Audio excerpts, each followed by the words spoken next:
Broadcasting live from California, get ready for an hour of pure, unapologetic conservative talk radio.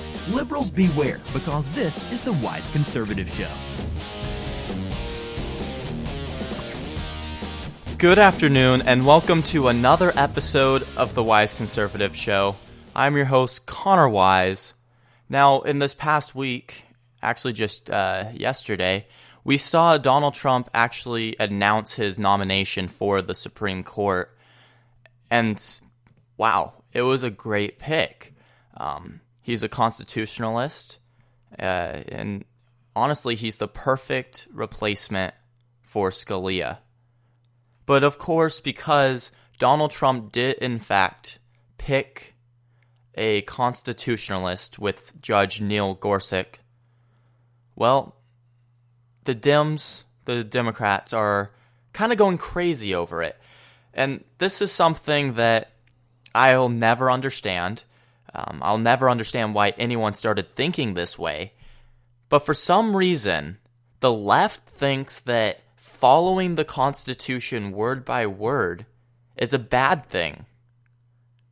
For some reason, they think that someone who follows the Constitution is bad for a Supreme Court pick.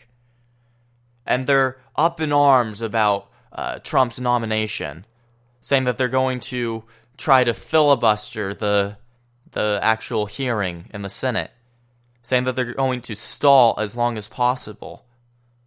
But we all know that eventually this pick will be the justice.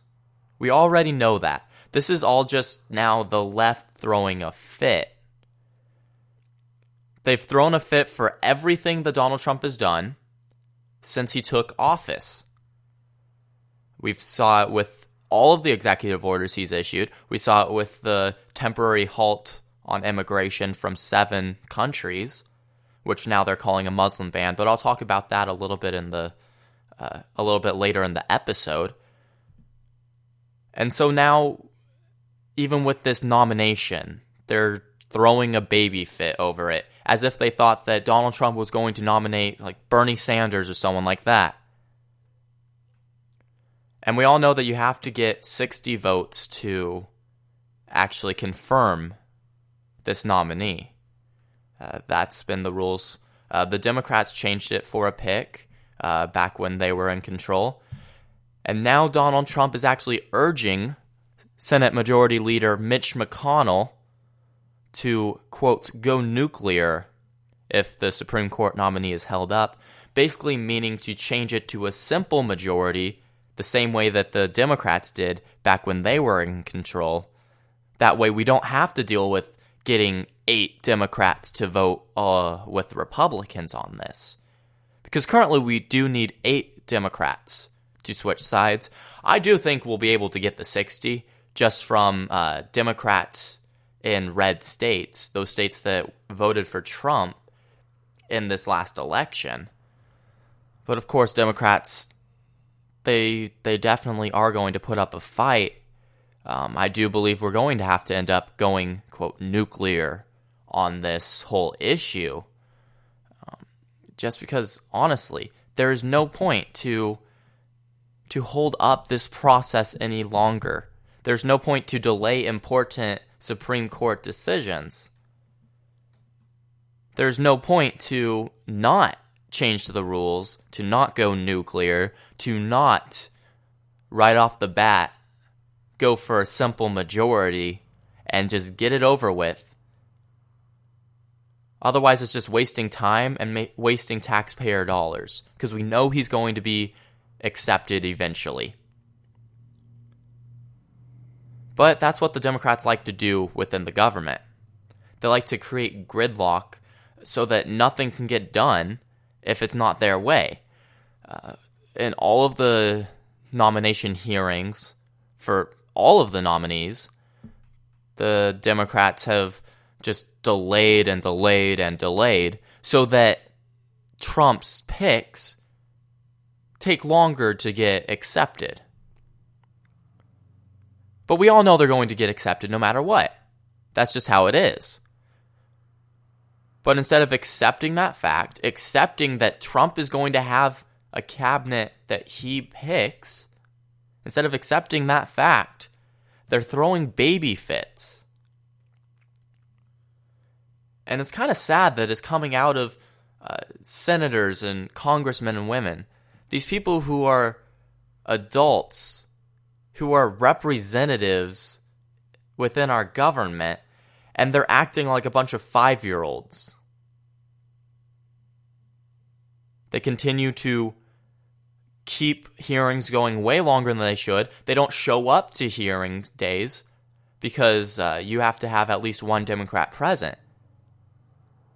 They don't show up so that you can't actually have the hearing because, well, they don't want Trump to be able to pick anyone.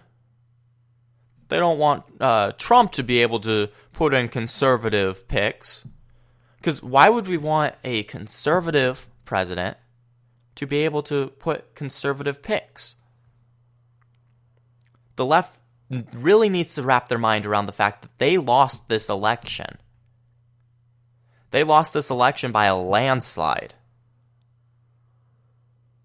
And so the fact that we do have such a constitutionalist, and honestly, a constitutionalist ought to be easy to get through Senate, to get through the nomination. Because the Supreme Court was set up to follow the Constitution, to judge whether something is constitutional or not.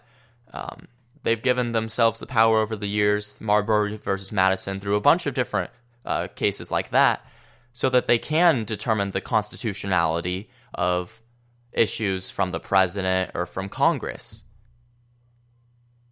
And if they are determining the constitutionality of an issue, why would we not want a constitutional conservative there? A constitutionalist? Why wouldn't we? So I'll never really understand why the left continues to argue and to throw fits over the fact that we just got a constitutionalist nominated for the Supreme Court. Because if you actually look at logic, that is the perfect type of judge to be put in the seat. Someone who reads the Constitution, knows what it says, and follows it. He doesn't vote along Republican or Democrat, but along the Constitution. That's exactly how Justice Scalia was. That's exactly how Gorsuch is going to be. Because he's a constitutionalist. It's not like Ginsburg that the left has up there, that anything that could be semi-conservative, even if it is constitutional, she won't vote for.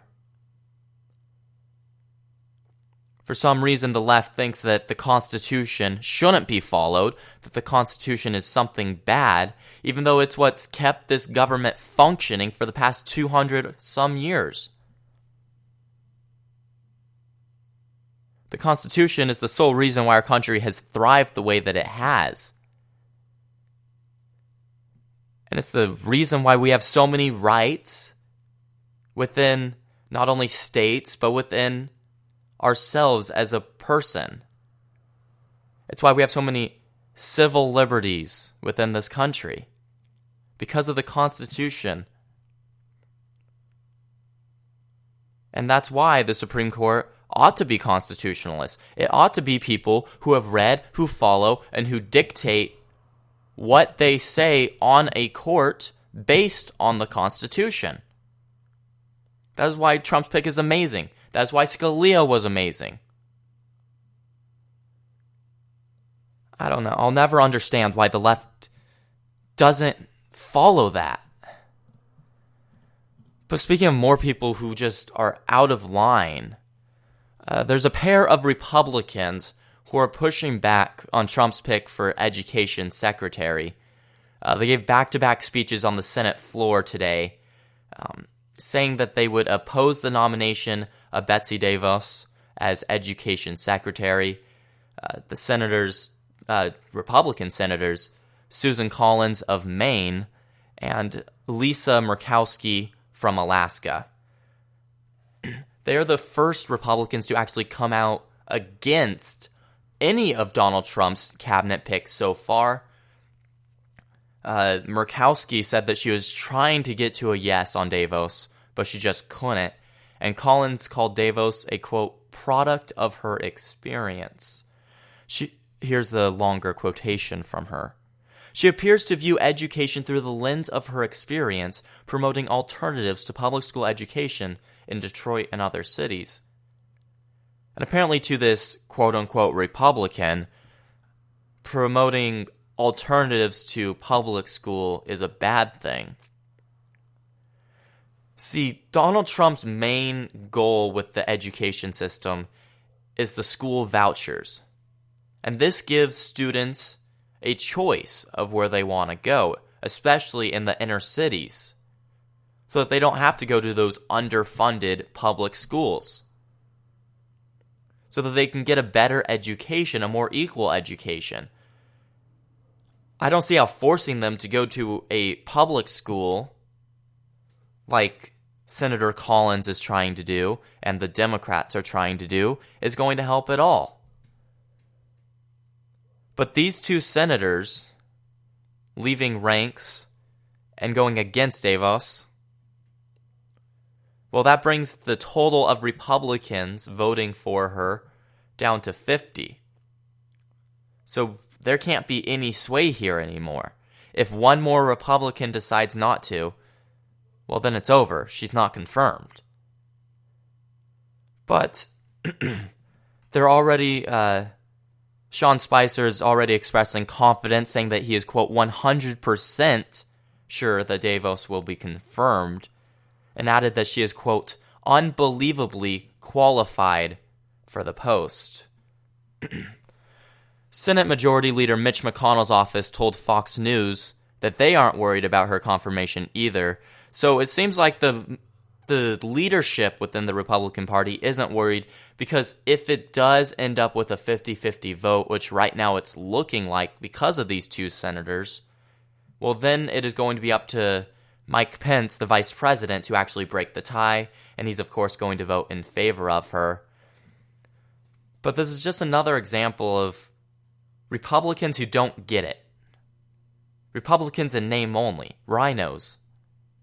People who don't realize that the American people don't like what they've been doing in Washington. That the American people have spoken and do want change. Any Republican who doesn't support these nominees, well, not all of the nominees, but a nominee such as Davos, any Republican who doesn't support her within Senate, they haven't been paying attention to what the people want. Because the people obviously want a change in our education system. They want to get government out of it so that it's not Common Core, so that it's not nationalized. That's what they want. They don't want another bureaucrat who's going to expand government. But apparently these two GOP senators think that they do. And these are exactly the kind of people who ought to be out of the Senate. I don't care what party they're in.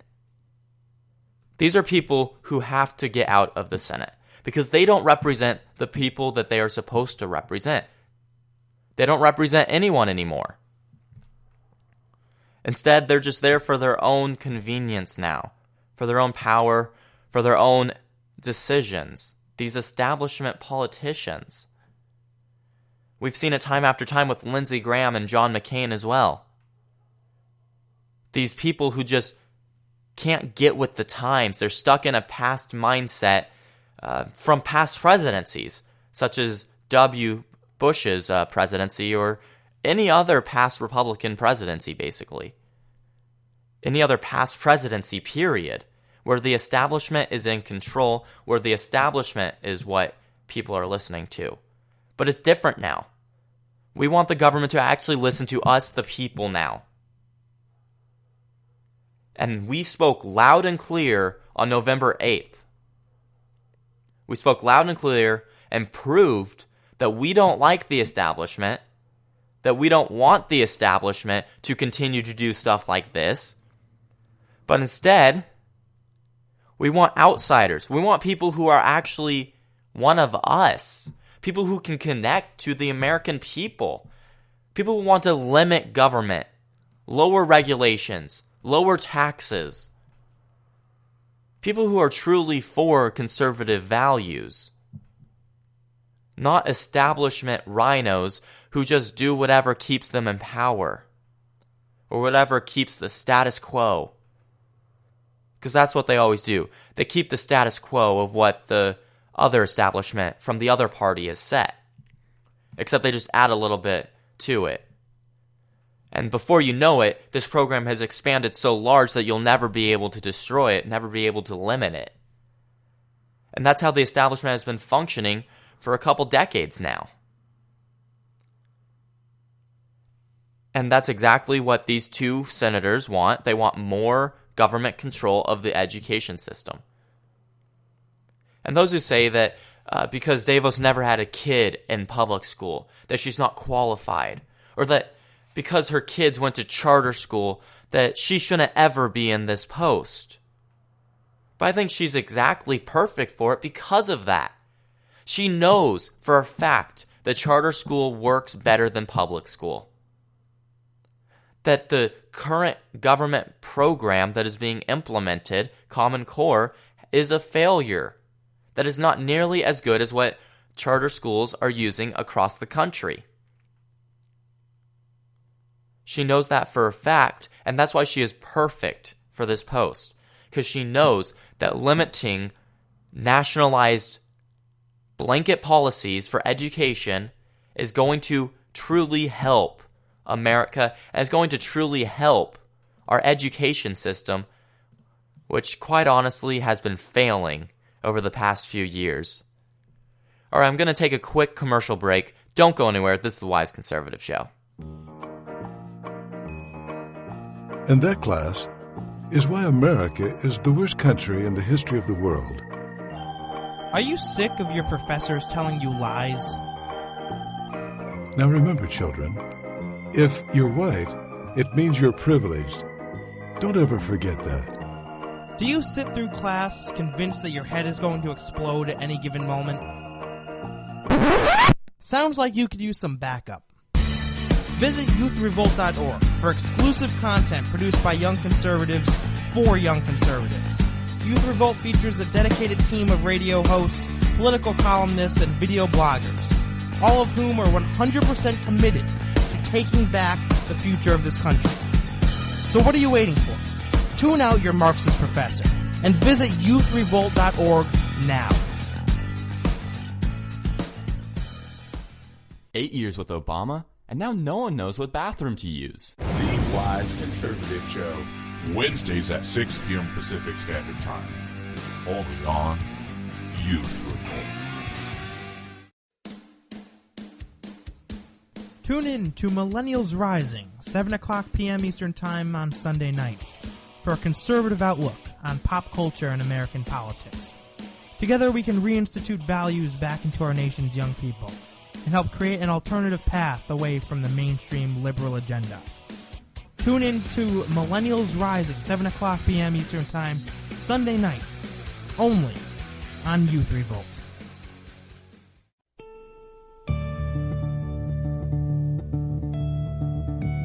The idea behind Youth Revolt is to let them, these liberal professors, let them know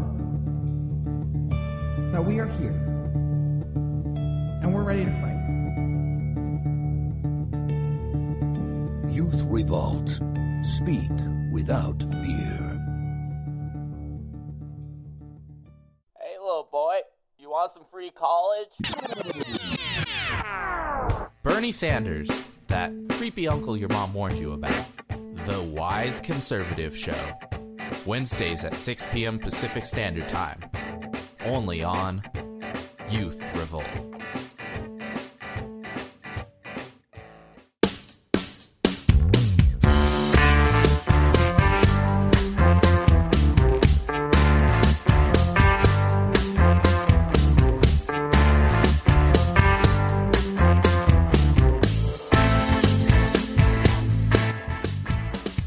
Welcome back to the Wise Conservative Show. Once again, I am your host, Connor Wise. Now, I know it is a little old, but it did happen in between last week's episode and this week's episode. So I am going to talk about the quote-unquote Muslim ban that Donald Trump implemented this past week.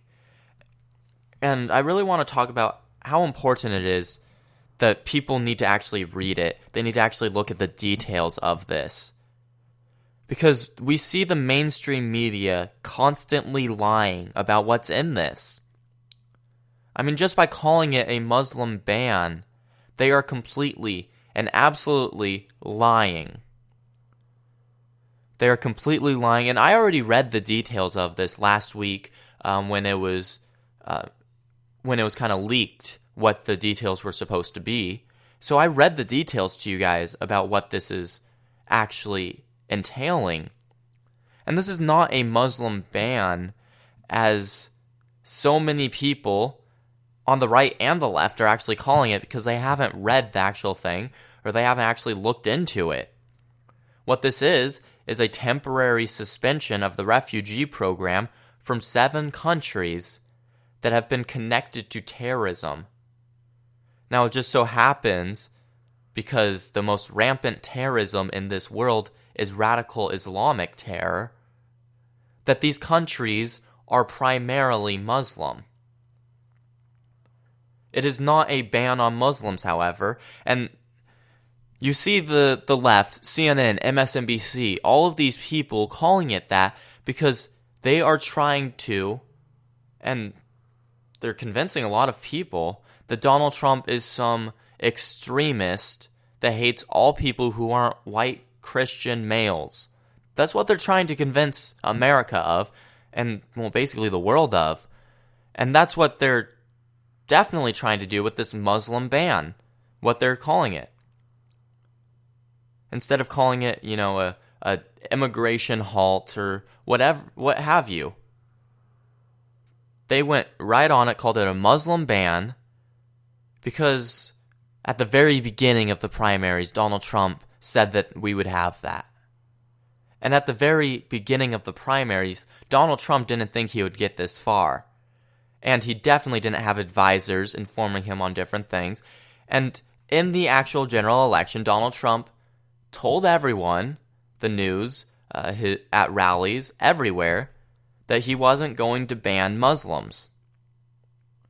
If this truly was a Muslim ban, like the left says, then countries like Indonesia, the most Muslim-populated country in the world, would be banned. They're not on the list, however. Countries such as India, it has a very large Muslim population. It would be on the list, but it's not. These countries that aren't connected to terrorism but have Muslims are not banned.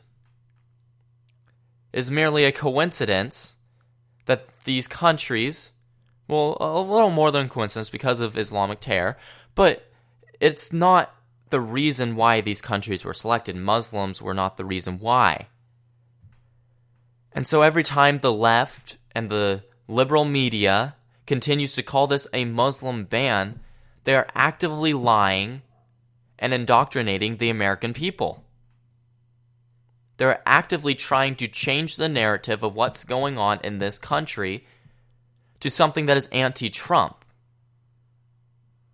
To something that sounds so extreme that no one can get behind it.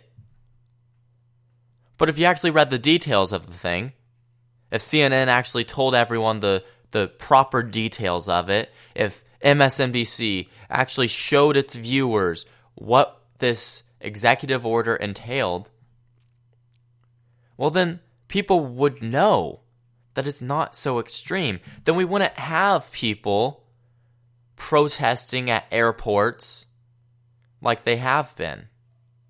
We wouldn't have people protesting across the country because they would know that this isn't as extreme as the news is making it sound. And we have people who are saying that this is causing more people to actually join terrorism, to join these terrorist organizations. But that's not true. This executive order is not doing that. The OIC actually has a quotation here. I'm going to read it for you guys. Such selective and discriminatory acts will only serve to embolden the radical narratives of extremists and will provide further fuel to the advocates of violence and terrorism at a critical time. Now, the OIC is actually the Organization of Islamic Cooperation. It's the world's largest body of Islamic nations. It continued, the OIC calls upon the United States government to reconsider this blanket decision and maintain its moral obligation to provide leadership and hope at a time of great uncertainty and unrest in the world. You see, they believe that it's a blanket decision because they think it's a ban on Muslims immigrating to this country. But that's not what it is. You see, the only thing that is actually emboldening the radical narratives of extremists, as they say, is not the act itself, the executive order itself, but rather the news calling it a Muslim ban. Because if it wasn't labeled as a Muslim ban, this wouldn't be extremist. If it wasn't labeled as a Muslim ban, then people wouldn't be driven into joining these groups. The left in this country is actively forcing people or convincing people to join terrorist organizations by calling this a Muslim ban. They're expanding radical Islamic terror as we speak. All because they have made it their number one goal to protest and to twist everything that this administration does over the next 4 years. They don't want a peaceful transition. They don't want a peaceful presidency. And they have proven that time after time with the riots and with the protests and with all of these name-calling that they continue to do. Instead of actually trying to work together to compromise, they are throwing baby fits, they are protesting, they are rioting, they are twisting and changing the narrative being issued out of the White House so that it seems extreme. So that it seems like Donald Trump is racist or bigoted. Because that's what they've been calling him from day one.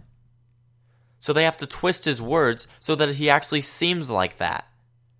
We've seen this since the very beginning of even the primaries, when they twisted Donald Trump's quotation about illegal immigration.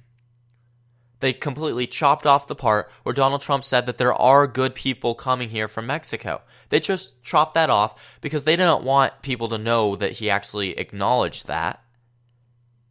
Well, now they're doing the same thing by calling this a Muslim ban. They're twisting his words. They're twisting what this actually is. And it's a dangerous precedent to be setting. It's a dangerous thing to actually be doing for this country. Because they are actively wishing for the failure of our president. And at the same time, what that is doing is wishing for the active failure of our country as a whole. Wishing for terrorist organizations to hate our country even more. That's what they're doing. They're making the world much more dangerous. They're not protecting, as they would say. No, they are making the world a much more dangerous place, and it is time that the liberal media and the left as a whole stops doing this. Because it is a dangerous thing for them to be doing. And of course, the left does not stop at just the liberal media or the protesters and rioters. Those who are actually working within the government, within the whole bureaucracy that our government consists of, they are now just ignoring what Trump says to do. I mean, we saw the previous attorney general, who Trump has now fired, ignoring Trump's orders, we've seen a Secret Service agent who has said that she won't risk her life for President Trump. We have federal employees who are tweeting photos of crowds just to embarrass our commander-in-chief. These anti-Trump bureaucracy employees are throwing fits in a way that is just going to slow down our government and make it less effective. Everyone knows that when a new president takes office, there is a new agenda to be carried out. And if you work within the federal government, this is a burden that you must bear. This is a burden that you have to accept as a normal. Because this happens between both terms, or between both different presidents. It doesn't matter whether a Republican is replaced by a Democrat, or whether a Democrat is replaced by a Republican. If you work in the federal government, your agenda is now changed. It doesn't mean you can just throw a fit and slow down or actively antagonize the President of the United States. That's not what it means. But that is what Democrats within our federal government are now taking it upon themselves to do. Robert Moffett, who is a former assistant director of the Office of Personnel Management under the Reagan administration, he's now a senior fellow at the Heritage Foundation. He said this, quote, "We had to deal with political appointees trying to burrow themselves into the federal civil service. These are the people who are hostile to the president's agenda. The bureaucracy is often resistant to change, so President Trump needs to make sure that agencies are properly staffed with career civil servants and political appointees to ensure his agenda can be properly and fully executed." Now, we've already seen Trump taking matters into his own hands with the previous Attorney General, Sally Yates, who is just a holdover from the Obama administration, basically. He fired her from her role just hours after she had directed the Department of Justice not to defend Trump's executive order that I just talked about, the temporary ban on refugees and immigrants from those countries. She directed all of the Department of Justice attorneys not to defend it. Now, we all know that that is just unheard of. That is something that the Attorney General should not be doing. And she had no reason to be doing that other than her personal petty differences. And so Donald Trump saw that, and he immediately fired her and replaced her with someone who actually ordered the Department of Justice to follow Donald Trump's order. Now, we've seen that Donald Trump has been constantly working since he took office. We already knew that he was a workaholic, so that he was going to be, running from day one, for lack of better words. And that is exactly what he's been doing it. He's issued so many different executive orders. He's visited Congress, talked to many different foreign leaders. Donald Trump has been working nonstop since he took office. And what this means is more work for the bureaucracy within our government. And so, what this means is the workers within that bureaucracy have to follow along and have to actually get work done. So those who are just actively trying to protest Donald Trump by not doing his orders, not following his orders, I think that all of them should be fired if they're doing that. They should be replaced by people who are willing to work to better this country. Because at this point, this is not about anything anymore other than petty differences, other than a pity party that they're trying to extend into the actual government. At this point, this is just time and time again the left throwing baby fits And now it's in the actual bureaucracy of this nation. And the bureaucracy is slow enough as it is. We all know that. I mean, look at the DMV, for example. It is slow, it is inefficient, and what the left is doing now is just making it even more slow, even more inefficient, so that nothing can get done. This is the exact stagnation that I talked about earlier that the Democrats are continuing to implement into the government, because they feel that if it's not their way, it's the highway. Now, I talked about this a couple weeks ago, when the National Park Service actually posted about different statistics about climate change, and they were forced to actually remove those tweets. The Interior Department was now actually forced by the Trump administration to close its official Twitter accounts last week because another National Park Service retweeted 2 unflattering posts about the size of the crowd at Trump's inauguration. That whole conundrum of crowd size is just a whole red herring argument that the left is continuing to use over, you had less people attend the inauguration than Obama. That means you're a worse president. That means this country doesn't support you. So that's just another argument that the left is continuing to prop themselves up on, and something that no one honestly cares about. On Tuesday, 900 State Department officials reportedly signed an internal dissent memo critical of Trump's immigration order. It's the same order that Yates declined to enforce before. Now, this is just more examples of the left being polarizing in this country, and it's the reason why Donald Trump actually won, because the left is so polarizing that no one can stand them anymore. You know, Donald Trump vowed to drain the swamp when he was campaigning, and this is a perfect opportunity for him to do so. All of those who are doing things such as actively protesting him from within the government need to be fired. They need to be drained, if you will, from the swamp that is Washington. This needs to happen, and it's the only way that this government is going to continue to function within these next 4 years, because we already know that the left is going to continue to fight and to throw baby fits as long as they can, because they don't think that they should enforce the agenda that our current president has set. All right, I'm going to take one more quick commercial break. Don't go anywhere. This is the Wise Conservative Show.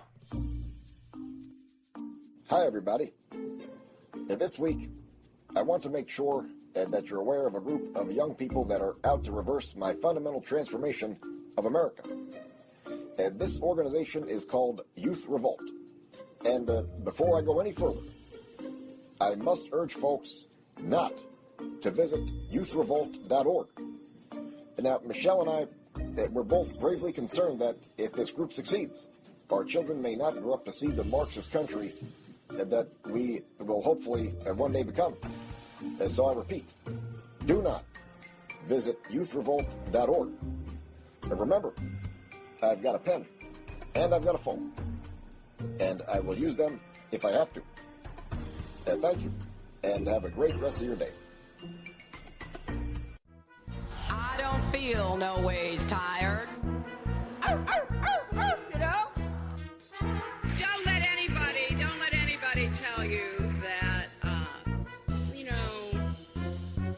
it's corporations and businesses that create jobs. Hillary Clinton, just another political clown. The Wise Conservative Show, Wednesdays at 6 p.m. Pacific Standard Time, only on Youth Revolt. And that, class, is why America is the worst country in the history of the world. Are you sick of your professors telling you lies? Now remember, children, if you're white, it means you're privileged. Don't ever forget that. Do you sit through class convinced that your head is going to explode at any given moment? Sounds like you could use some backup. Visit youthrevolt.org for exclusive content produced by young conservatives for young conservatives. Youth Revolt features a dedicated team of radio hosts political columnists, and video bloggers, all of whom are 100% committed to taking back the future of this country. So what are you waiting for? Tune out your Marxist professor and visit youthrevolt.org now. Hey, little boy, you want some free college? Bernie Sanders, that creepy uncle your mom warned you about. The Wise Conservative Show. Wednesdays at 6 p.m. Pacific Standard Time. Only on Youth Revolt.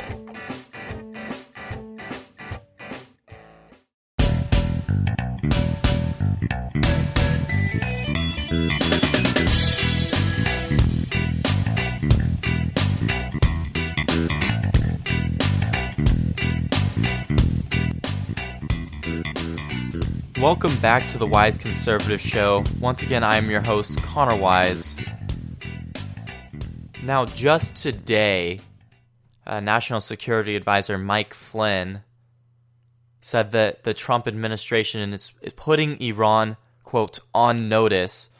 This, of course, is after Iran tested a ballistic missile and Iran-backed militants attacked a Saudi naval vessel, which experts believe that attack was meant to be for a U.S. vessel instead, and they just attacked the wrong one. Now, the implications of this warning are actually unclear, but in this actual address, Flynn pointedly criticized the Obama administration for failing to, quote, respond adequately to Iran's provocative behavior.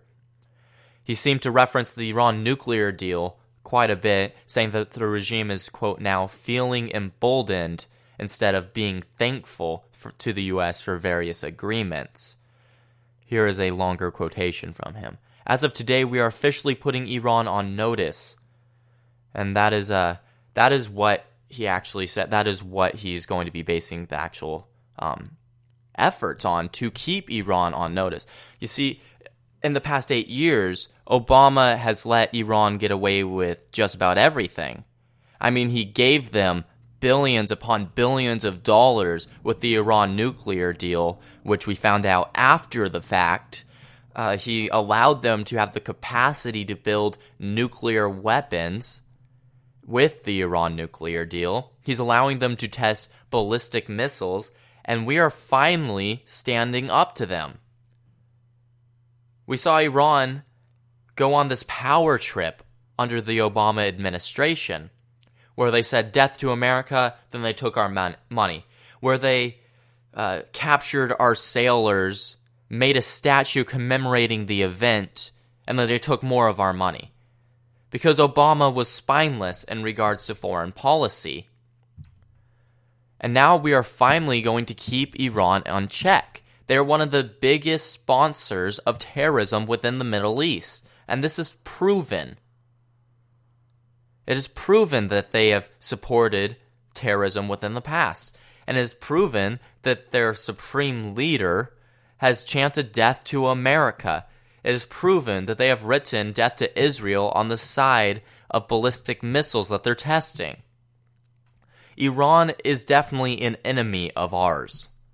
Iran is very, they believe they have a lot more power than they actually do because of the Obama administration. Now, at a press briefing later today, a senior administration official declined to actually elaborate on how we're going to be holding Iran accountable, saying, quote, there are a large range of options available to the administration, from financial and economic to pursuing other options related to support for those who are challenging and opposing Iranian malign activity in the region. He was asked if that would include a military option, and then he replied with, we are considering a whole range of options. We're in a deliberative process. Now, of course, Flynn has blasted Iran's destabilizing behavior, and he said that the recent missile launch defied a UN Security Council resolution, which is exactly true. And we have, as conservatives and as the right in this country, have tried to hold Iran accountable time after time, but they've been testing these ballistic missiles for a couple years now with no repercussions, so they continue to do it.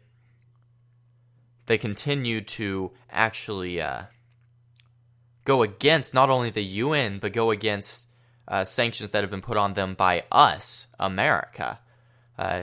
Flynn also said, quote, "The Obama administration failed to respond adequately to Tehran's malign actions, including weapons transfers, support for terrorism, and other violations of international norms.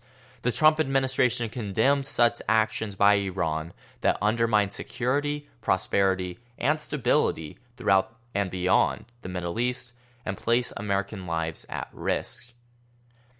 A defense official that this week said that the missile test ended with a failed re-entry into the Earth's atmosphere. Now, the attack on the Saudi vessel was carried out by Iranian-backed rebels in the Red Sea. 2 Saudi sailors were actually killed and 3 were wounded in this attack. And of course, as I said before, 2 defense officials do believe, or have said that they believe, that the attack was meant for an American warship. In audio heard on a video of the attack, a voice narrating the attack shouts in Arabic, "Allahu Akbar," "Death to America, death to Israel," "A curse on the Jews," and "Victory for Islam." Now, U.S. defense analysts believe those behind the attack either thought the bomber was striking an American warship or that this was a dress rehearsal similar to the attack on the USS Cole. So, either way, there are going to be attacks by Iranian-backed rebels on American warships in the future. That is just a fact. They have gotten too big for their britches, and now they think that they can step up to the plate and battle the American military. Because when they captured U.S. sailors under Obama, they were able to get away with that. But under the Trump administration, we are not going to allow this to happen. This is not going to be able to happen anymore, because with this administration, we are going to attack them and we are going to defeat this terrorist backing country. There's no reason why we should try to be friends with Iran at this point. There's no reason why the Iran nuclear deal should have ever been signed, but there's no reason why we should ever be even making deals with them whatsoever. They have actively pursued killing Americans. They're doing it currently. They're trying to attack our warships. They have chanted death to America. They have chanted death to Israel. They are radical Islamic members, and even their government is radical. It's not just the terrorists that they're supporting, but their government itself is radical. There's no reason why we should not be holding Iran accountable for this illegal action that they've been taking with ballistic missiles. There's no reason why we shouldn't be holding them accountable for all of the different transfers of weapons, everything that they've been doing that has been against not only our sanctions, but against UN resolutions. Iran has gotten away with way too much over the past 8 years. It is time we held them accountable.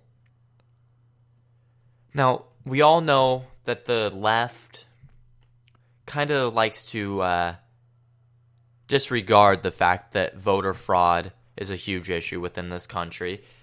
And then they go and they say that that because of the popular vote, that Donald Trump isn't a legit president. They're saying that because of all the popular vote that Hillary Clinton won, which was all from California, by the way, that's the only reason why she had more popular vote. Well, that because of that Donald Trump is illegitimate. Well, now it is coming out that California's voter registration system is, quote, highly susceptible to being compromised because of immigration policies protecting the 2.4 million illegal immigrants living in this state. Well, just right there, we can already see that there was definitely voter fraud within California. The integrity of elections definitely could be compromised by a lack of oversight of non-citizens registering and voting. And it's quite easy here in California, actually. Because illegal immigrants in this state, and we've talked about this on the show, it was one of our very early episodes, But illegal immigrants in California can now actually get driver's licenses in this state. And with that, it looks just like a normal driver's license. If you pull up the photos of the two right next to each other, there is virtually no difference between the two IDs. So it was very easy to go and register to vote. It's very easy to actually just walk into a voting booth to do it. You don't need an ID to vote anyway. So voting is definitely easy for illegal immigrants here in California. And so we see that with these 2.4 million illegal immigrants, which is kind of sad that we know that there's that many illegals here and we're doing nothing about it. But we have these illegal immigrants in cities such as LA and in San Francisco, these sanctuary cities, as they're putting it. And these people could have easily voted in this election. Hillary Clinton barely won the popular vote. And 2.4 million illegal immigrants, if they went out and voted for Hillary Clinton, that's why she actually won the popular vote. This voter fraud is easy to tell actually happened, because 2.4 million illegal immigrants, you cannot tell me that none of them went out and voted. You can't say that, especially with President Obama urging illegals to go out and vote because they're citizens too. I can guarantee that there was at least 1 million illegals who went out and voted for Hillary Clinton in this past election, probably more. And so the whole argument that Donald Trump is illegitimate because he didn't win the popular vote, and they're going to continue to say that, but we all know that voter fraud is very rampant in states such as California. And so it could easily be that Donald Trump actually won the popular vote with citizens of the United States. And this is exactly why we do need an administration like Trump's, so that we do take care of this horrible problem, this problem of illegal immigration that is affecting our voting too. This illegal immigration problem has gone too far and in too long has not been stopped. And that's why it's amazing that the Trump administration is going to be putting a stop to this, securing our border, deporting millions of illegal immigrants from across the country who have just been living off of the government. That's not going to happen any longer with this Trump administration, and it is far time that this actually is stopped, because these illegal immigrants have broken the law. They do not deserve to be living here. When they came here illegally, they can come the legal route and we will gladly take them. They can come the legal route and then they will have the right to vote in our elections, but not until they are legal U.S. citizens, not until they have gone through the process to become a legal citizen of this great country. Not until then will they get those rights that they think that they already have just because they hopped the border. And the left will continue to say that they're just undocumented citizens, or they're immigrants. That's what they're calling them now, just immigrants, so that it sounds bad if you go against them. They'll continue to say all of those things, but we know that with the Trump administration, we are finally going to put the axe to these horrible sanctuary cities and to these illegal immigrants running rampant across our country. Alright, that's all for today's episode of The Wise Conservative Show. My name is Connor Wise. You can find me on youthrevolt.org. Go ahead and search Youth Revolt up on Facebook. Find me on Spreaker.com/TheWiseConservative, on Instagram @the_wise_conservative. I'd like to thank you all for tuning in. And as always, thank you, and God bless.